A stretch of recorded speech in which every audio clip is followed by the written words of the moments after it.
Good morning and welcome to this session of international marketing strategies. Yesterday we had seen global market entry strategies. We have already seen licensing and then franchising, exporting, and then we saw what was strategic alliance and what are the various ways in which they can align.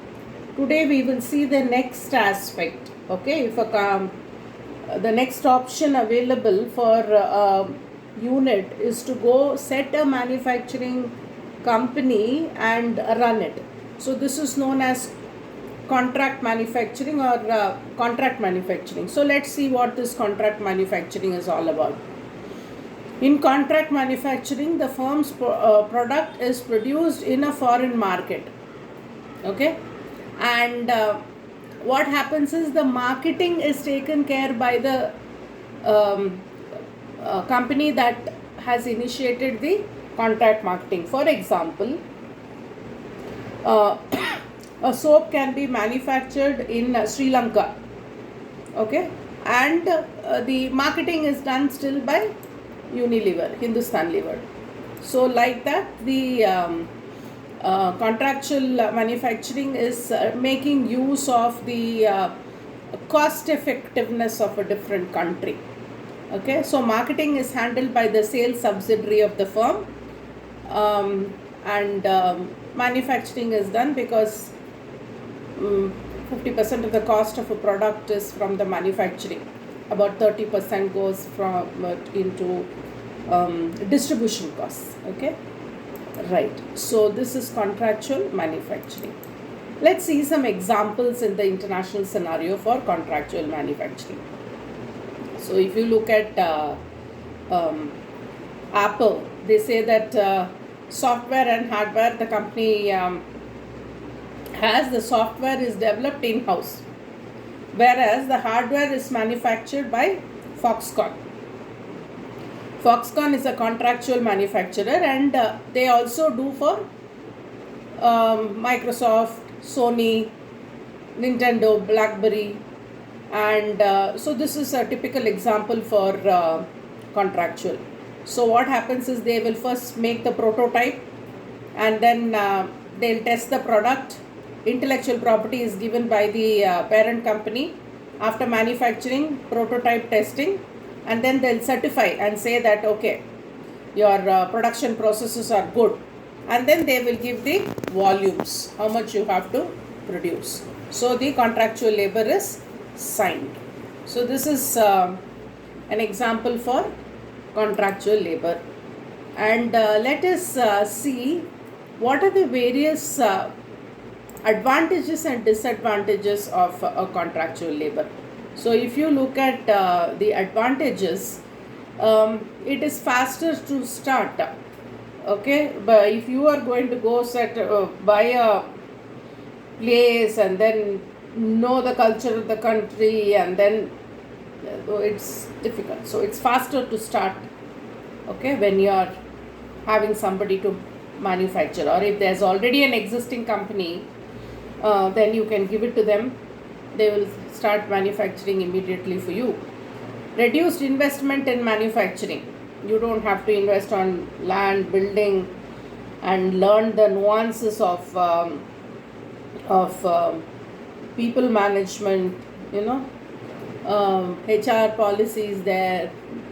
It is easier if you just give it off to another person. Ability to take advantage of the established manufacturing system. I will show you all one example after this, then you will understand.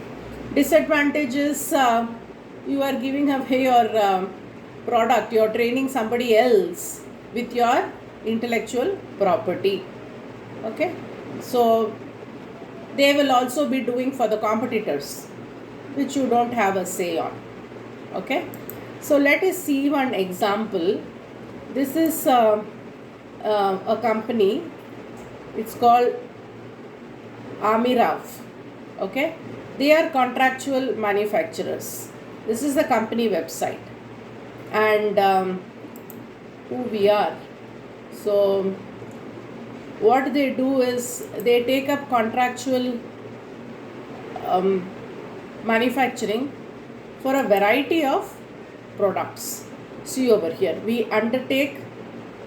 Can you I take the camera a little close by? So this is you can visit this website. We take contractual manufacturer assignment for products and intermediaries. What are the products that they do? Detergents, bar soaps, liquids, personal laundry soaps, cosmetic liquids, powder, liquid blends, perfumes, colorants. So these are their expertise. Okay, roll on, all these things they manufacture. Okay, so they are contractual company. Okay, they don't brand and sell, they only manufacture the soaps based on your, and look at their services. What are the services they provide? They prototype. Before you launch the product, they will do prototypes and give it to you. You can test it in the market. Commercial scaling also they will do. Technical development and consultancy, warehousing, R&D, all these things they will do. And what are the products they offer? Aroma ingredients, floral products, essential oil. And this company is in Bombay. And see who their clients are. The first client is from France. Okay, so this company is headquartered in France, and then they do contractual labors for this with this company. The second one is Milliken. This is a US company, and they are into manufacturing colorants, dyes, which are all used in soaps, detergents. Okay, then polymeric water solutions and many technical things that goes into soaps. And one more client of them is from Slovenia. So they are bleaching, they are masters in bleaching, the main ingredient for all washing soaps. Okay, so they also do contractual manufacturing for Tatas for their tea. Okay, so where are they? Where is this company? They are in Nirman Kendra, Mahalakshmi is their office, and they are in Bombay. So this is just an example for you all to understand how this contractual labor actually works. Okay, so let us now see the pharma sector. Okay, pharma sector has all the aspects. They also export. They also, some of the companies do license manufacturing, some of them do franchising, some of do joint ventures, some of do partnership. So global market entry strategies in pharmaceutical sector, each company follows a different strategic business model. Okay, so look at this Cipla, DRL, they do exports. Okay, they manufacture here, they do exports to certain countries based on orders. And in licensing, okay, Enzymotech, they do licensing for this product. Out licensing, they do for another kind of product, pharmaceutical product. Franchising, Fortis Healthcare Medicines, they do franchising. Fortis hospitals and all. Joint venture, Cadila, Novotech, they have joint venture companies in India. Then if you look at partnership, so Dishman, Glenmark, they all have partnership. Orchid with Aurobindo, and they are conducting business. Another thing is Pfizer, Novartis, they have GSK. GlaxoSmithKline, they also have partnerships. Okay, so you have all the models, various companies based on their strategic convenience take up what is what suits their business model. So this is to do with contractual manufacturing. And then the next one is joint ventures. Okay, so what is joint venture? Joint venture is a short term arrangement. Generally it is 5 years. Short term is 5 years. 5 years is the time you take for setting up plant, understanding, bringing out the product. Okay, so it's a small term, saves money for advertising because you already have a person who is good at the technology. Here, as I mentioned to you all, the company called Honda came to India with technology to manufacture bikes, but what they learned from Hero is the distribution part. So it's a combined resource and expertise, and they, after some time, when the contract is over, they can operate separately after the contract is over. So what happened to this joint venture of joint venture agreement between Hero and Honda in 84? After that, Splendor was launched. In 2000, it became the best selling motorbike. Hero Honda became the largest selling two-wheeler in India, overtaking the Indian brands like Bajaj and TVS. Okay, so after that, in 2002, Hero became the largest two-wheeler manufacturer in the world, because Indian manufacturing thing can be really vast because the market is huge. And then in 2010, the joint venture comes to an end. Hero starts their own manufacturing unit, and Honda starts their own. They, each one of them, launch their own vehicles. Look at that thing. So this is a very typical joint venture scenario. After a while, when they feel that they have learnt enough, then they start their own. So what are the steps in starting a joint venture? So what happens is, you have a prospective partner, a person who is already doing manufacturing two-wheelers will look for another person who is also into two-wheelers. Then they come out with a combined business plan, and then both of them have their due diligence and sign it. Okay, then they plan their exit strategy. After 5 years, what should we do? After 10 years, whatever the time period is, then they have a strategic partnership, how we should address the market. And then they start combinedly doing addressing the market, availability of property. Okay, they come together to have their manufacturing unit. Allocations, they say, I will take care of manufacturing, you take of marketing, like that. And then what happens?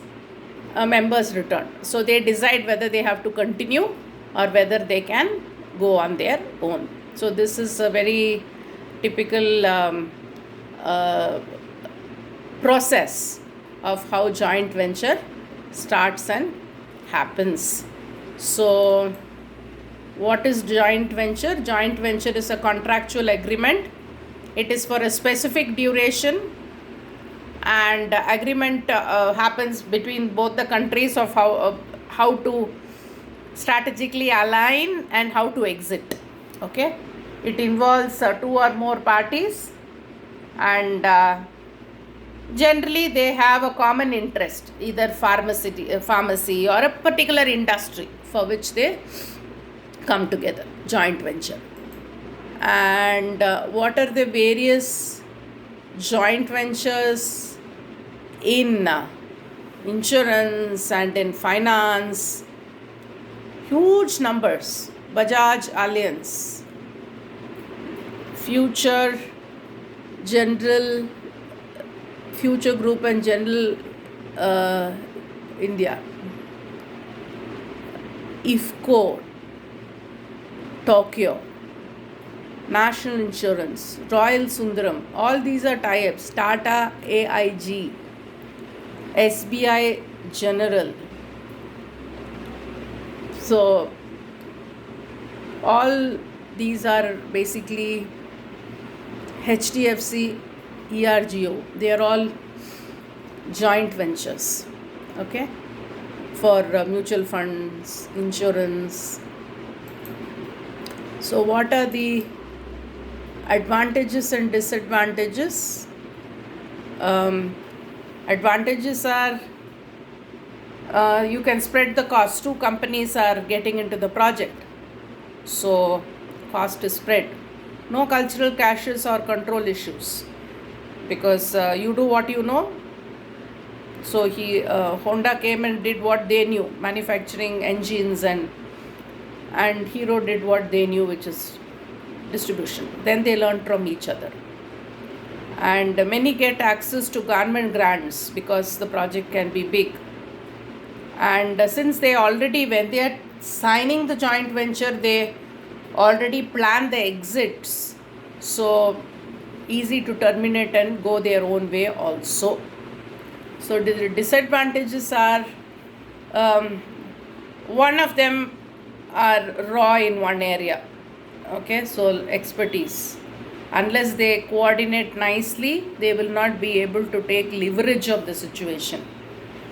So what one company finance they can make, two companies are sharing. So that's a disadvantage. And it can be a slow process. Big companies, like, see, this is from 84 to, so it's almost 12-15 years. And like that, it is a long duration. And managers can be spread too thinly, no access to skilled reputation. These disadvantages are there in all the companies, not only in joint ventures, but generally to cite certain things. These are. So what is joint venture? When two companies come together, and we have seen some good examples in manufacturing two-wheelers and in insurance companies, and we have also seen the steps involved in joint ventures and the roadmap of a very successful joint venture project in India. And the next aspect is mergers and acquisitions, which we will do in the next session. Thank you.